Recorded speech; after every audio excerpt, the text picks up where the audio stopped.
मैंने उस महबूब के लिए न जाने कितने ऐरे खैरे खैरे को तर्क कर दिया। और क्यों तर्क किया? इसलिए कि उस महबूब ने हमें मोहब्बत नबी का जाम पिलाया, उस महबूब ने हमें अजमत सहाबा का दर्स दिया, उस महबूब ने हमें फजीलत अहले बैत बताई, उस महबूब ने हमें औलिया की ताजीम का सबक दिया, उस महबूब ने हमें अइम्मे मुज्तहिदीन के दामन से वाबस्ता रहने का शऊर अता किया, उस महबूब ने हमें बुजुर्गों की निस्बत की बहार अता फरमाई। इसीलिए तो कहते हैं डाल दी कल्ब में अजमत मुस्तफा सैयदी आला हजरत पे लाखों सलाम। सुभान अल्लाह, सुभान अल्लाह।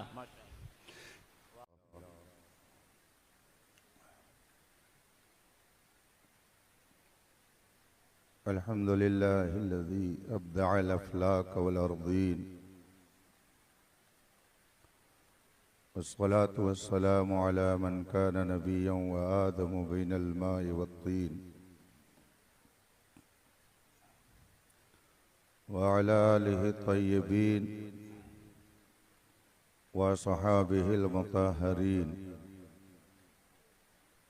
व उलमाए उम्मतिही अजमाईन अम्मा बाद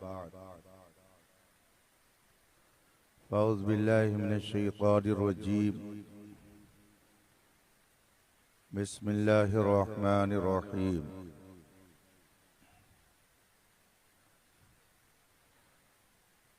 उतलु मा ऊहिया इलैका मिनल किताब व अक़िमिस सलाह इन्ना सलात तन्हा अनिल फ़हशाइ वल मुनकर।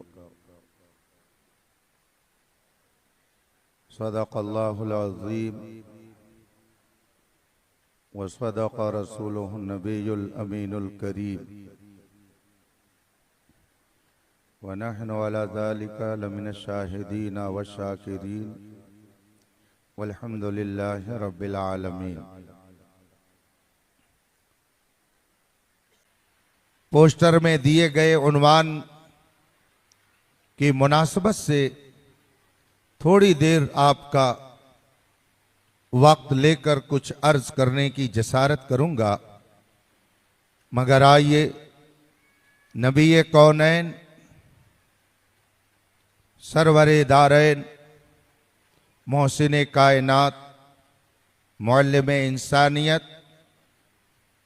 खातिमुल मुरसलीन रसूल मुअज़्ज़म सल्लल्लाहु अलैहि वसहबी वसल्लम की बारगाह कुद्स में दुरूद व सलाम का नजराने अकीदत पेश करें और पढ़ें। अल्लाहुम्मा सल्लि अला सय्यदना व मौलाना मुहम्मद मादिल जूद वल करम व आलिहिल किराम अजमईन। हजरात, अल्लाह तबारका व तआला ने इस कायनात में बेशुमार मखलूक़ात को पैदा फरमाया। अहले इल्म ने काफी दिमाग सोजी, जाफशानी, बेदार मगजी और पूरी तयक्कुज़ो बेदारी के साथ इस कायनात का पता लगाने की कोशिश की। उन्होंने अपनी ताकत व कुव्वत के मुताबिक कायनात की एक एक चीज को अपनी हैसियत के मुताबिक गौर से देखा। सबका यह अहाता तो वो न कर सके, मगर कायनात में जितनी चीजें थीं उन्होंने उसको चंद में समेटने की कोशिश की और लिखा कि इस कायनात में जितनी चीजें हैं उन सब को चंद लफ्जों में समेटा जा सकता है। इस बड़ी दुनिया को चंद छोटी छोटी दुनिया में तकसीम किया जा सकता है। चुनांचे उन्होंने तकसीम किया तो कहा, एक है जमादात की दुनिया, एक है नबातात की दुनिया और एक है हैवानात की दुनिया। इन तीनों में ये पूरी कायनात सिमटी हुई है। जमादात की दुनिया की खोज लगाते लगाते इंसान सर पटक करके बैठ गया, मगर जमादात की दुनिया की हर चीज की वो तहकीक नहीं कर पाया। अब ये जमादात क्या है, इसके लिए जामिया कादिरिया में जाइएगा या काजी कर्नाटका की खिदमत में हाजिरी दीजिएगा। ये उलमा तशरीफ फरमा है, इनसे आप रुजू कीजिएगा, तब ये आपको बताएंगे। जमादात की दुनिया में गौर करने के बाद वो थक हार कर बैठ गए और उस दुनिया की हर शय का पता नहीं लगा सके। फिर उसके बाद उन्होंने नबातात की दुनिया में गौर करना शुरू किया। उसको समझने के लिए, उसकी हकीकत तक पहुंचने के लिए अरबाब इल्म और दानिश ने बड़ी बड़ी दरसगाहें कायम की, जिसको आप एग्रीकल्चर के नाम से जानते हैं। वहां नबातात की दुनिया के हवाले से गुफ्तगू होती है, मगर आज तक बड़े बड़े साइंसदां, दानिश्वर, फजलो कमाल वाले तमाम नबातात की हकीकतों को न जान सके। अभी मान मेरे जहन में मेरे करम फरमा दोस्त की बात याद आ गई, जो चंद साल पेशतर एक एक्सीडेंट के हादसे का शिकार होकर दुनिया से रुखसत हो गए। करम नवाज हजरत अल्लामा मौलाना मुफ्ती मोहम्मद निजामुद्दीन नूरी साहब दारुल उलूम फैजुर रसूल बरां शरीफ की बड़ी अहम शख्सियत थी। बहुत मरंजा मरंज शख्सियत के वो मालिक थे। उन्होंने एक मर्तबा मुझसे फरमाया, उनकी तबीयत में मिजाह था, गुफ्तगू बड़ी सलीके की और शगुफ्ता करते थे और उनकी गुफ्तगू में हंसी का उन्सुर भी पाया जाता था। महफिल को वो लाजाजार बनाए रहते थे। उन्होंने मुझसे एक बार फरमाया कि हमारे इलाके में एक हजरत तशरीफ फरमा है।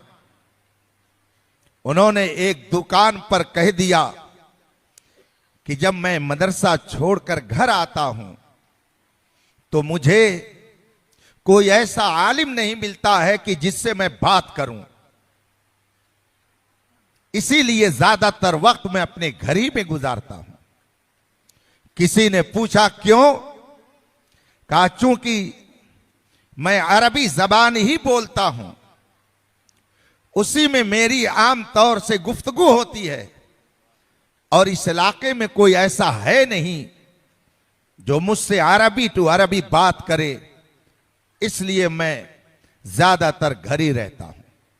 हजरत मुफ्ती साहब अलैहि रहमा ने मुझसे फरमाया कि शुदा ये बात मेरे कानों तक पहुंच गई। मैं मौके के इंतजार में रहा, कोई वक्त आए तो मैं उनसे गुफ्तगू करूं। चूंकि वो मेरे हम असर थे, मेरे मुआसिर थे, मेरे हम जमाना थे, इसलिए मुझे गुफ्तगू करने में कोई तकल्लुफ नहीं था। हुस्ने इत्तेफाक एक होटल पर मिल गए और फिर सलाम अलैक के बाद मुफ्ती साहब ने उनसे फरमाया, हजरत मैंने सुना है कि कोई आपसे अरबी जबान में बात करने वाला नहीं मिल रहा है, इसीलिए आप ज्यादातर घर रहते हैं। आप चूंकि अरबी में बाज जबान चलाने के और अरबी जबान में गुफ्तगू करने के आदी हैं, इसलिए आप जब अपने जैसा किसी को नहीं पाते हैं तो मायूस होते हैं। तो हजरत, आपके पास तो अरबी का बहुत जखीरा होगा, जरा बताइए, ये सामने जो घास है जिसको हमारी जबान में दूब कहते हैं, और उधर देखिए वो मोथा है, वो भी एक घास है, और उधर देखिए बरसीन है। बताइए इन तीनों की अरबी क्या है? आप बहुत अरबी में गुफ्तगू करने के आदी हैं, बताइए इनकी अरबी क्या होगी? वो बेचारे खामोश हो गए, नहीं बता सके। जबकि मोथा, बरसीन, ये दूब, ये घास, ये आपके सामने हमेशा रहती है, मगर आप इसकी हकीकत नहीं जानते हैं। आप इसके बारे में नहीं जानते हैं कि इसका नाम क्या है। जब आप इन घासों की हकीकत और उनके सही नामों तक नहीं पहुंच सके, तो बड़े लोगों के नामों की हकीकत तक कैसे कोई पहुंच सकता है? ये नबातात की दुनिया है, और इसमें इतने नबातात कि उन सब का इहाता और उनका शुमार करना अक्ल इंसानी के लिए मुश्किल है। उसके बाद अहले इल्म ने ऊपर की एक कैटेगरी और निकाली, जिसे हैवानात की दुनिया कहा जाता है, जानदार की दुनिया कहा जाता है।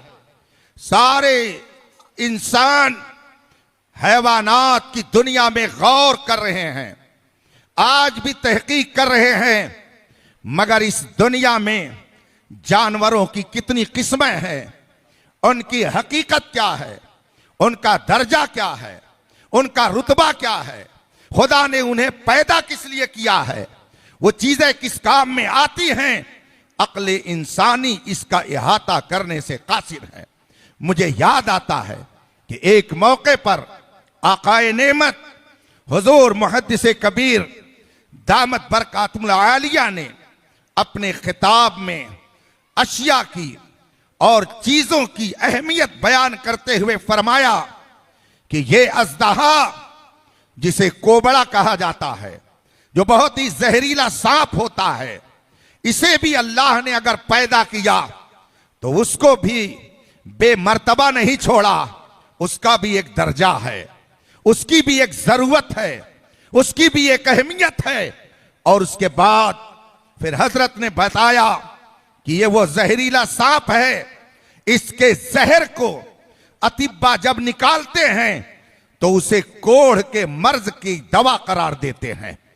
ये सांप जो हमें और आपको डसता है, हमारी जिंदगी का खात्मा करता है, रब ने उसे भी एक दर्जा दे करके दुनिया में भेजा है, लेकिन वहां तक हर एक की अक्ल नहीं पहुंच सकती है। फिर हैवानात की दुनिया में बेशुमार चीजें हैं, उनको देखते चले जाइए। सबसे नीचे दर्जे के लिए उलमा ने जमादात का नाम लिया, उसके ऊपर नबातात को बनाया, उसके ऊपर हैवानात की दुनिया को रखा, और जितने हैवानात, उन सब का अलग अलग काम, उनका अलग अलग दर्जा, उनकी अलग अलग फजीलत, उनका अलग अलग रुतबा। आप जो खाते हैं सिर्फ उसी पे गौर कर लीजिए। सेब और अनार दोनों का एक दर्जा नहीं है, सेब का अलग दर्जा, अनार का अलग दर्जा, इसका अलग फायदा, उसका अलग फायदा, दोनों का फायदा एक नहीं है।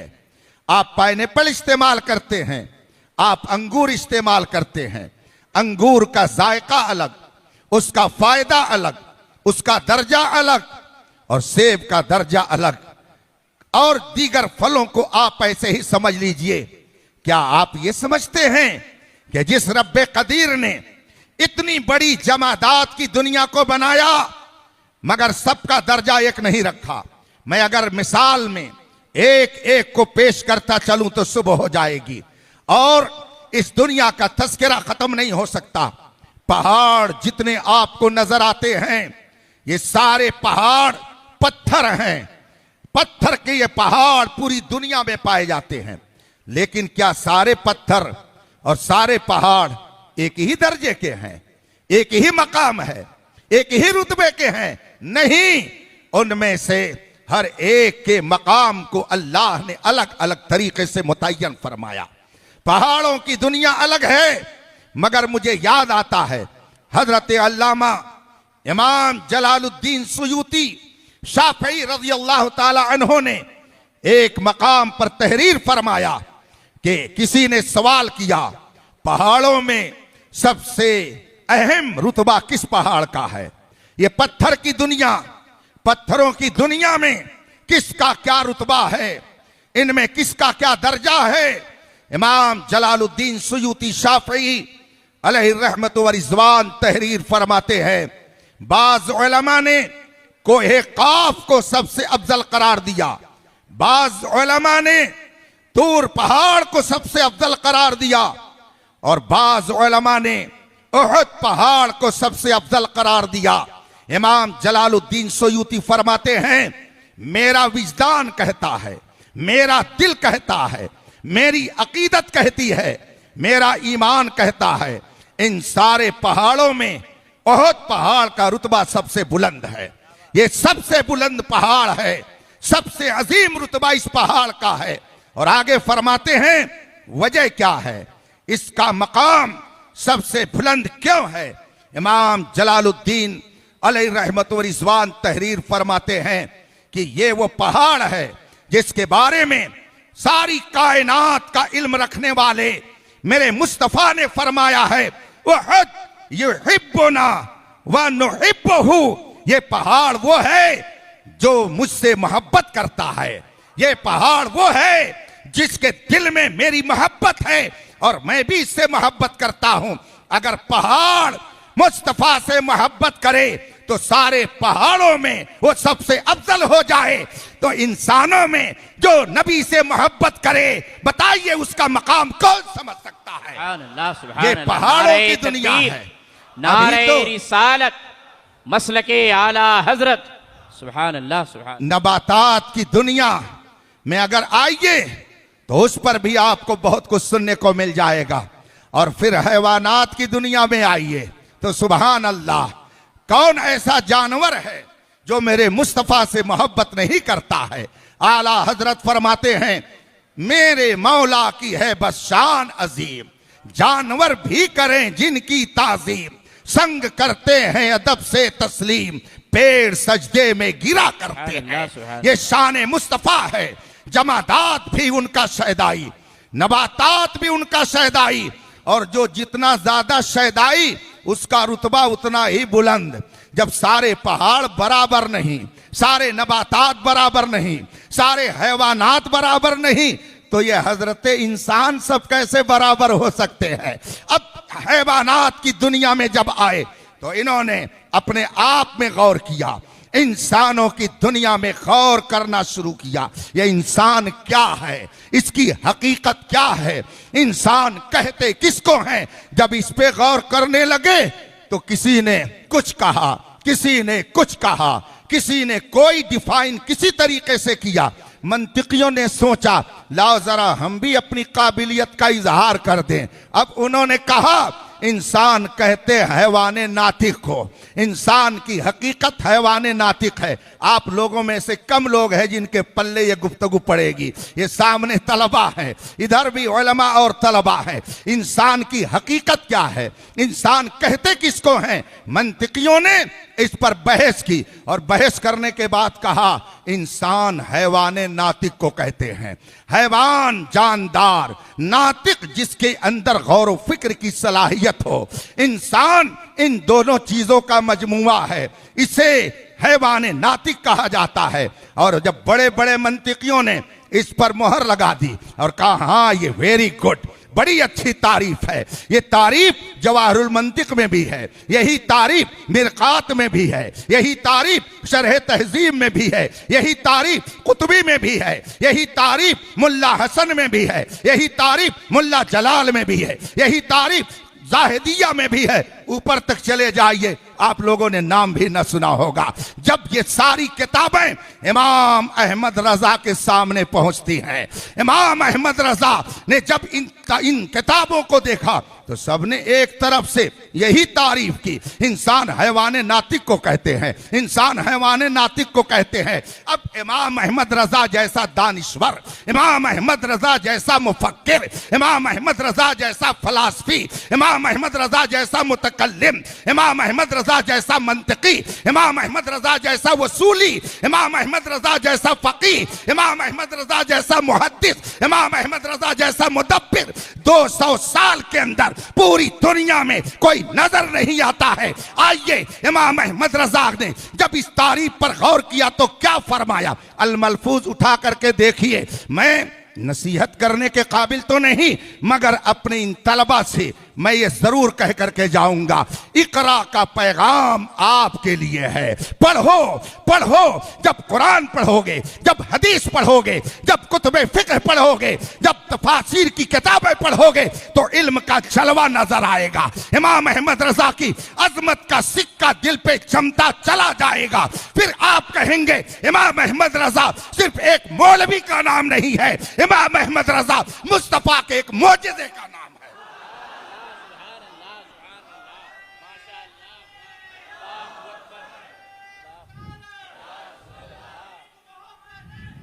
आला हजरत सुभान अल्लाह।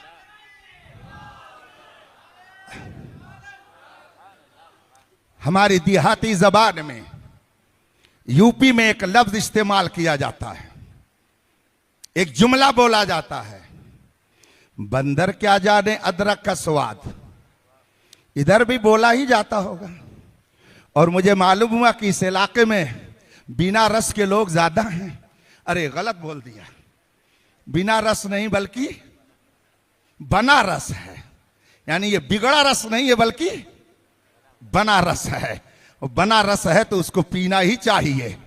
आप लोग बैठे हुए हैं, पी रहे हैं, उलमा की ज़ियारत कर रहे हैं, और ये जो आपके सामने सबसे आखिर में जलवा फरमा हुए, ये हम सब लोगों के पीर खाने के साहिबे सज्जादा हैं। हम सब लोगों के दादा पीर की खानकाह के सज्जादा नशीन जलवा फरमा है। बरेली शरीफ रूहानी फैज़ो बरकात का सेंटर, मारहरा शरीफ रूहानी फैज़ो बरकात का सेंटर। बरेली शरीफ में फैज़ो बरकात पहुंचे मारहरा शरीफ से, और मारहरा शरीफ पहुंचे बिलग्राम शरीफ से। उस गद्दी के मसनद नशीन और वहां के इंतजामों इंसराम को अपने हाथ में लेकर शानदार तरीके से मैं कदे कादरियत से जाम पिलाने वालों में से एक अजीम जात हजरत सैयद रिजवान मियाँ किबला की है, जो तशरीफ फरमा है। यह हम सब के दादा पीर की खानकाह के साहिबे सज्जादा हैं, और हम लोग अच्छी तरह से अपने बारे में जानते हैं। हमारे बुजुर्गों ने हमें बताया है कि अपने इल्म पर नाज न करो, अपने तकवे पर नाज मत करो, अपनी ताकत और जवानी पे मत नाज करो, अपनी इज्जत और शोहरत पर नाज मत करो। न ताकत पर, न तकवा पर, न ज़ुहद व इत्तिका पर है। हमारा नाज जो कुछ है मोहम्मद मुस्तफ़ा पर है। हम नाज करते हैं रसूल पाक पर, हम नाज करते हैं सहाबे किराम पर, हम नाज करते हैं अहले बैत इज़ाम पर, हम नाज करते हैं अइम्मे मुज्तहिदीन पर, हम नाज करते हैं औलियाए किराम पर। पूरी दुनिया की हर कौम का जायजा ले लीजिए, कौन सी ऐसी कौम है जिसमें डॉक्टर नहीं है? सोच लीजिए एक मिनट, दुनिया की कौन सी कौम है जिसमें डॉक्टर नहीं है? कौन सी ऐसी कौम है जिसमें मास्टर नहीं है? कौन सी ऐसी कौम है जिसमें इंजीनियर नहीं है? कौन सी ऐसी कौम है जिसमें लायर नहीं है? कौन सी ऐसी कौम है जिसमें दानिश्वर नहीं है? कौन सी ऐसी कौम है जिसमें प्रोफेसर नहीं है? कौन सी ऐसी कौम है जिसमें टीचर नहीं है? और कौन सी ऐसी कौम है जिसमें फटीचर नहीं है? आप देख लीजिए, दुनिया की हर कौम का जायजा ले लीजिए। रब्बे कदीर ने हर कौम में डॉक्टर दिया, हर कौम को इंजीनियर दिया, हर कौम को मास्टर दिया, हर कौम को दानिश्वर दिया, मगर पूरी दुनिया में सिर्फ सुन्नियों की ये किस्मत है कि रब्बे कदीर ने गौसे आजम दिया है तो सुन्नियों को दिया है। पूरी दुनिया में किसी के पास गौसे आजम नहीं है, गौसे आजम है तो हम सुन्नियों के पास हैं। पूरी दुनिया में किसी के पास ख्वाजा गरीब नवाज नहीं है, रब ने ख्वाजा गरीब नवाज दिया तो हम सुन्नियों को अता किया।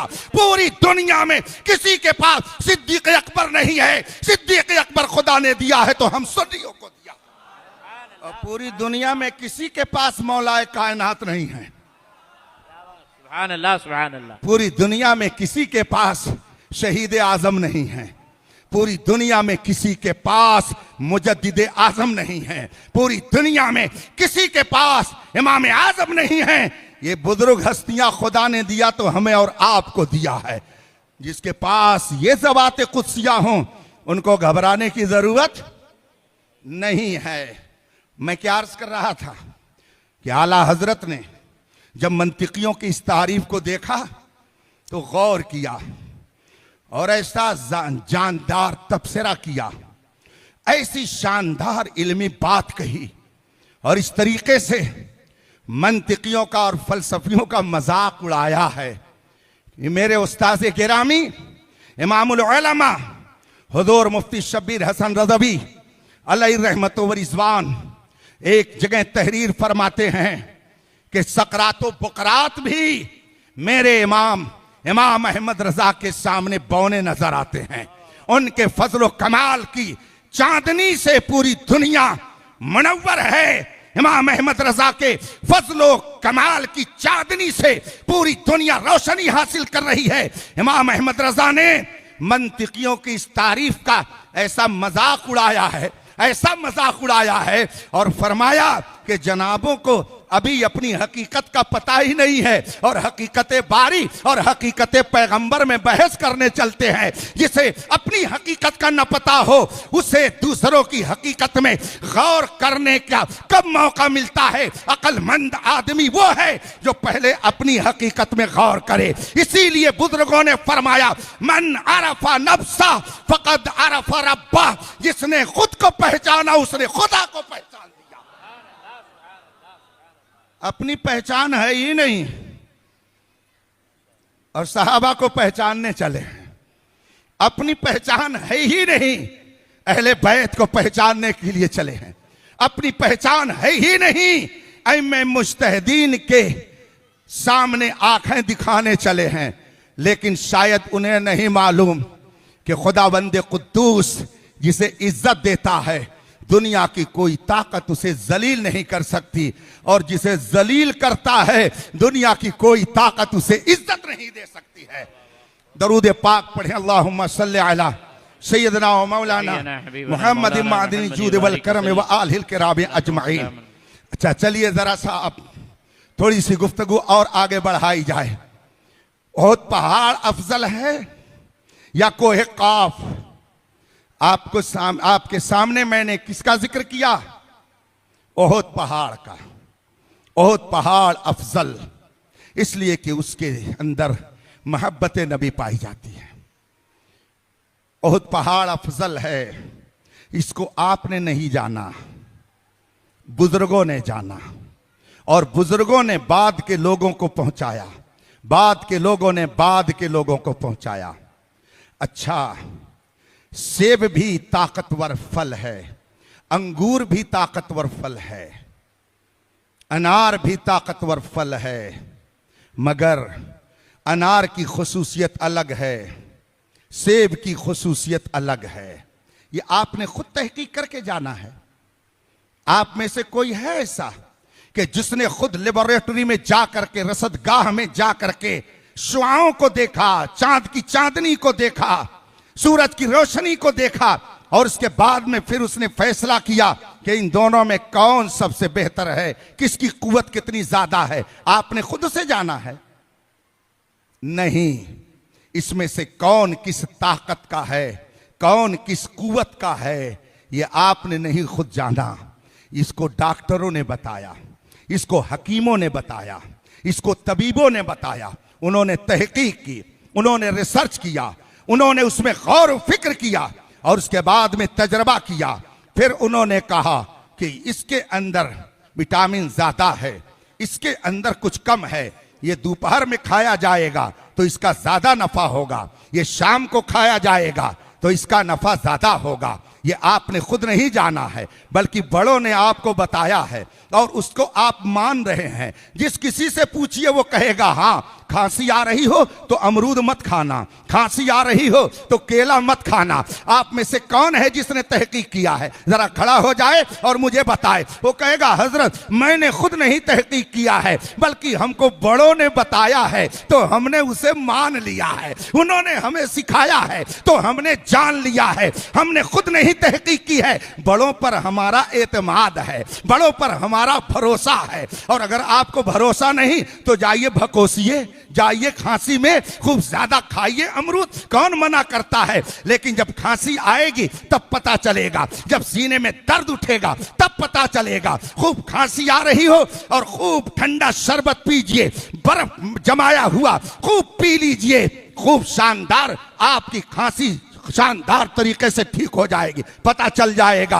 आप कहेंगे नहीं हजरत मैं ऐसा नहीं करूंगा, इसलिए कि अगर जुकाम हो, खांसी आ रही हो तो ऐसी सूरत में केला नहीं खाया जाएगा। इसमें हम अमरूद दोपहर में खा तो सकते हैं मगर डर लगता है, नहीं खाएंगे, ये ठंडा है। आपने खुद तहकीक किया है? कौन है आप में से जो ये तहकीक करता है और कहता है मैंने ये तहकीक किया है, मैं इसको अपनी तहकीक के बलबूते मान रहा हूं? आप में से कोई नहीं कहेगा हमने बड़ों से सुना है, हमने बड़ों से जाना है, बड़े डॉक्टर ने ये बताया, फला हकीम ने ये लिखा है, लुकमान हकीम ने ये लिखा, सकरात ने ये लिखा, बकरात ने ये लिखा, फला ने ये लिखा। उसने तहकीक किया, उसने बताया और ये सिलसिला चला आ रहा है। हम आंख बंद करके वही कह रहे हैं जो इन हकीमों ने कहा है। अब जरा और आगे बढ़िए, जरा और आगे गौर करने के लिए कदम बढ़ाइए, चलिए इंसानों की दुनिया में आ जाइए। आप में से इतने लोग बैठे हैं, कोई बता सकता है कि इसका रुतबा कम है, उसका रुतबा ज्यादा है? मगर अपने ही तरफ से तहकीक करके बताएगा। ये न कहेगा कुरान में इनकी फजीलत आई है, ये न कहेगा हदीस में इनकी फजीलत आई है, बस अपनी तरफ से जरा बता दीजिए। जब आपको अपने बारे में नहीं मालूम, ये सामने मेरे पहचाने हुए कुछ चेहरे लग रहे हैं, ये 4 चेहरे इधर दाहिनी तरफ बैठे हैं, जरा एक दूसरे के बारे में आप फैसला करके बता तो दीजिए कि मैं अफजल हूं कि ये अफजल है। इधर इतने लोग बैठे हैं, इनमें से कौन कितना अफजल है आप नहीं बता पाएंगे, ये भी नहीं बता पाएंगे, इसलिए कि अफजल का माना क्या होता है आप उलमा से पूछिए, सूफिया से पूछिए, अहले सुन्नत के अमायदीन से पूछिए, चलिए दरबारे अइम्मे मुज्तहिदीन में उनसे पूछिए कि हुजूर आप बताइए अफजल का माना क्या होता है। जब ये कहा जाता है फलां सहाबी फलां से अफजल है, फलां हस्ती फलां से अफजल है, तो इसका माना क्या होता है, इसका मतलब क्या होता है? अब मैं आपका इम्तिहान नहीं लूंगा लेकिन पूछ तो सकता ही हूं, बताइए जब यह कहा जाता है सिद्दीक अकबर अफजल हैं, फिर उमर फारूक अफजल हैं, फिर उस्मान गनी अफजल हैं, फिर मौलाए कायनात अफजल हैं, तो इस अफजल का क्या माना होता है बताएंगे? क्या माना लिया जाता है? आइए, इसीलिए मैं आपसे तो नहीं हुक्म के तौर पर कह सकता हूं मगर इन तलबा से कह सकता हूं, इल्म हासिल कीजिए, पढ़िए, मुताला कीजिए और फिर उसके बाद में मैदान अमल में उतरिए। इल्म और अमल और उसके बाद में हिमायत दीन, ये 3 बहुत ही अहम चीजें हैं। पढ़िए, इल्म का जखीरा अपने सीने में मौजूद रखिए और अमल की दुनिया में उतरिए और हिमायत दीन के लिए हमेशा तैयार रखिए। लफ्ज हिमायत और लफ्ज हामी और लफ्ज हुम्मा, इन सब की हकीकत पर अगर गौर करेंगे तो इसका असली माना गर्मी मिलेगा। गर्मी, जिस चीज के अंदर गर्मी होती है उसमें को अरबी जबान में लफ्ज हुम्मा और हिमायत से ताबीर किया जाता है। अरबी में अगर कोई बुखार ज़दा है तो उसके लिए लफ्ज हुम्मा बोला जाता है, यानी ये बुखार है, इसको बुखार, बुखार में आदमी का जिस्म गर्म हो जाता है। इसका मतलब क्या है? दीन की हिमायत के लिए गर्मी चाहिए, दीन की हिमायत के लिए गर्मी चाहिए। अगर गर्मी नहीं रहेगी तो आदमी दीन की हिमायत नहीं कर पाएगा।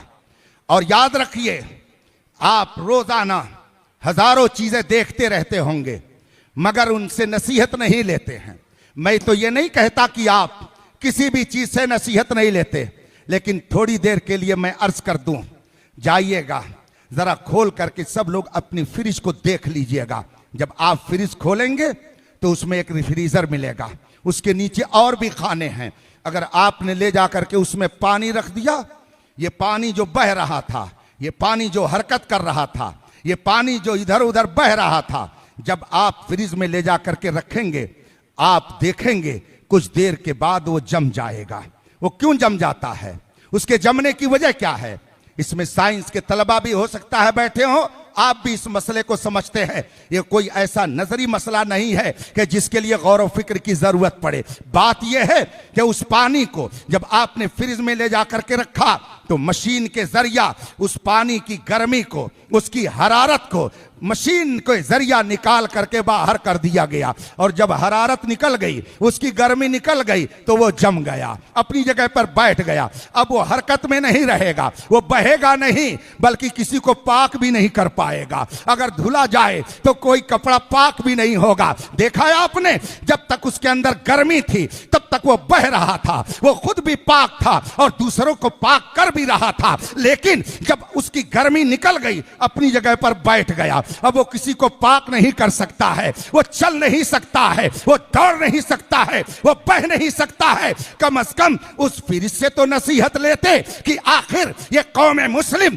ईमानी खैरत और हमीयत की बुनियाद पर क्यों नहीं हरकत में रहती है। जब कोई सहाबा की शान में गुस्ताखी करता है, अहले बैत की शान में गुस्ताखी करता है, नबी की शान में गुस्ताखी करता है, अगर अपनी जगह पर बैठा है तो इसका मतलब है उसके अंदर से ईमानी हरारत जा चुकी है, उसके अंदर से ईमानी गर्मी जा चुकी है। और अगर दौड़ गया, मैदान में उतर गया, मैदान में आकर के ललकार दिया, तो इसका मतलब है उसकी हरारत बाकी है। और जितना ललकारेगा उसकी हरारत का उतने ही ज्यादा पता चलेगा।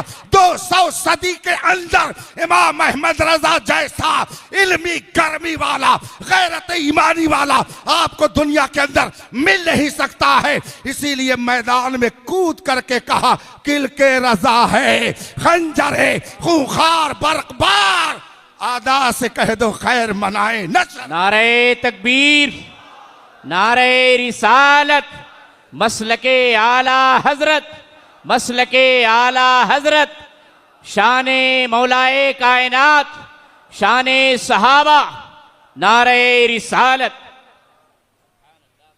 अगर आपने इन बातों को जहन नशीन कर लिया तो 2-4-10 मिनट और दे दीजिए। आपसे ज्यादा मेरी नजर घड़ी पर है, घड़ी बिल्कुल सामने लगी हुई है। नबातात के बाद हैवानात की दुनिया आई और हैवानात के बाद इंसानों की दुनिया आई। इंसानों में हर एक को अल्लाह ने एक दर्जे में नहीं रखा, सारे इंसान अलग अलग दर्जे में इस्लाम ने तकसीम फरमा दी, डिवाइड कर दिया। एक वो जो साहिब ईमान, एक वो जो कुफ्रो गलाजत और शिर्क की नजासत और गंदगी में मुलव्विस, दोनों के लिए अलग अलग रास्ता, दोनों का अलग अलग अंजाम, दोनों का अलग अलग नतीजा। और फरमाया, इन्नल अबरार लफी नईम व इन्नल फुज्जार लफी जहीम। ये जितने नेक लोग हैं ये सब अल्लाह की नेमत में, यूं भी कह सकते हैं जन्नत नईम में रहेंगे।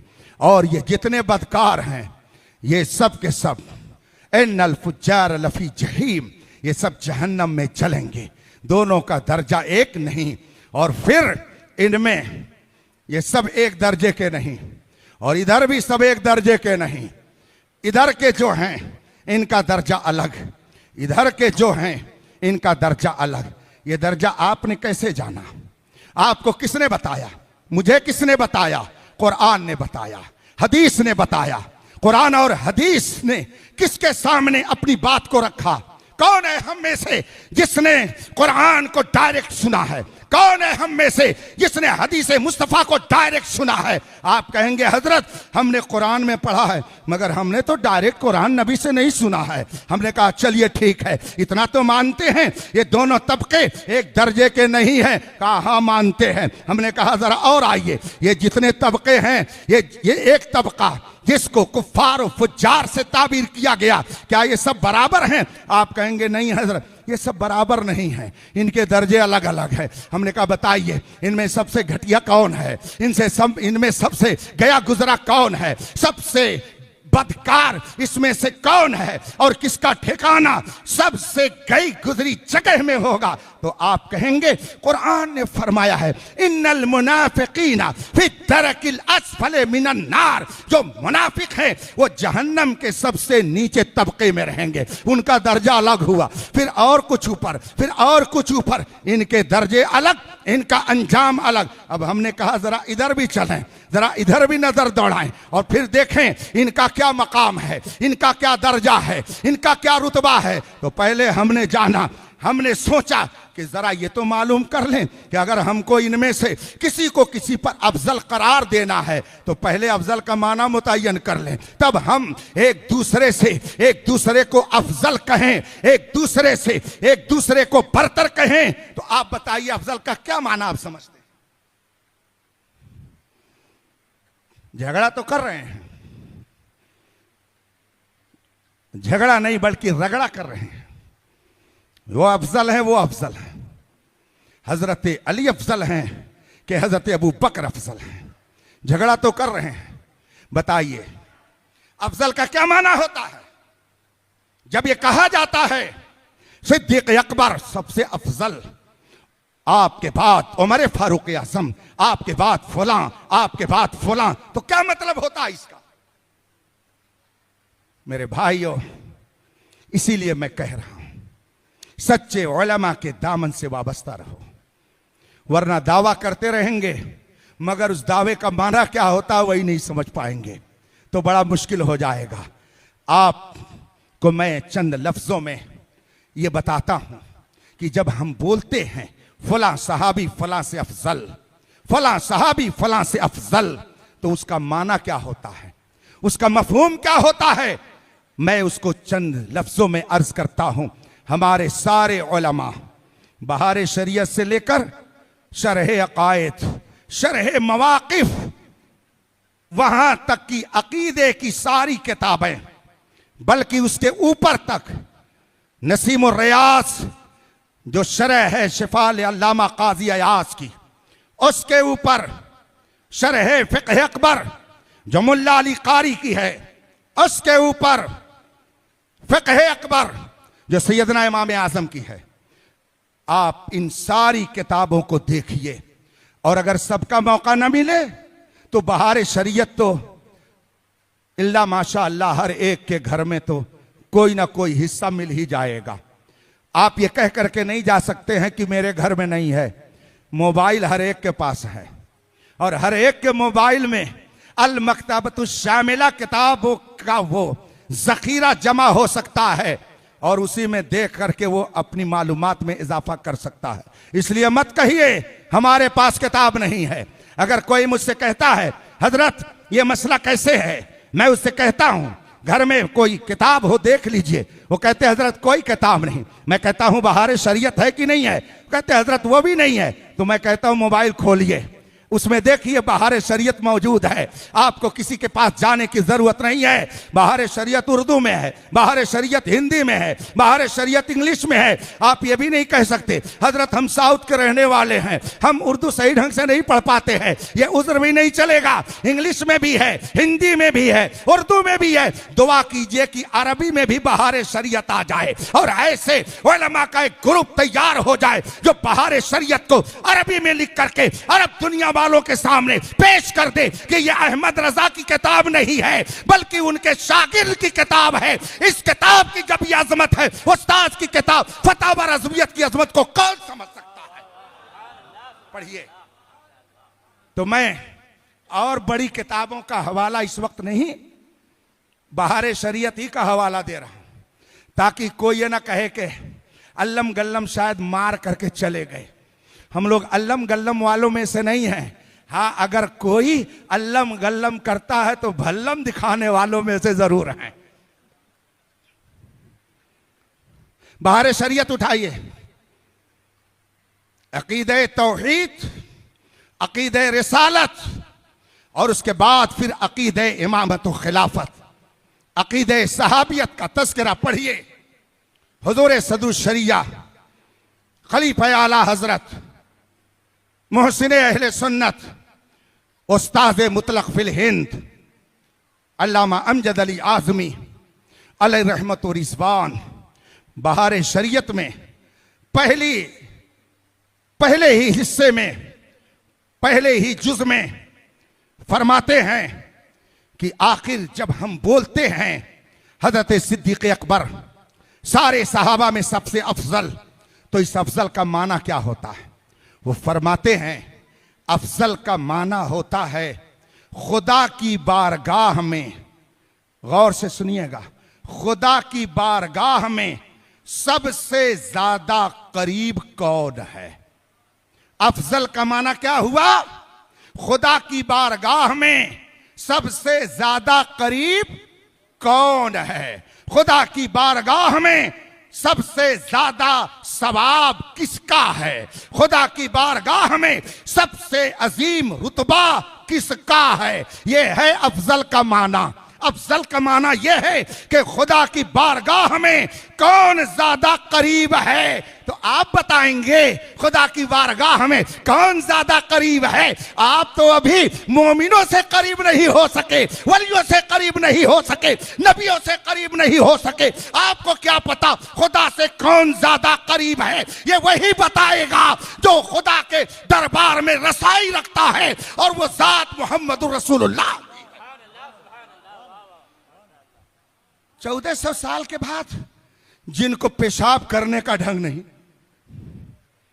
कोई ये टांग उठाता है, कोई वो टांग उठाता है। अगर इनसे पूछ लिया जाए, मैं आपसे मुखातब हूं, बनाते हुआ से इस जुमले में मुखातब नहीं हूं, आपसे मुखातब हूं। अगर इनसे पूछ लिया जाए कि जब बैतुल खला में जाया जाता है तो जाने के आदाब क्या हैं? बैतुल खला जिसको टॉयलेट कहते हैं, उसमें जाने के आदाब क्या हैं? माफ कीजिएगा 70% तो ऐसे लोग जरूर होंगे जो बता देंगे। जाते सब हैं मगर जाने का तरीका क्या है नहीं बता पाएंगे।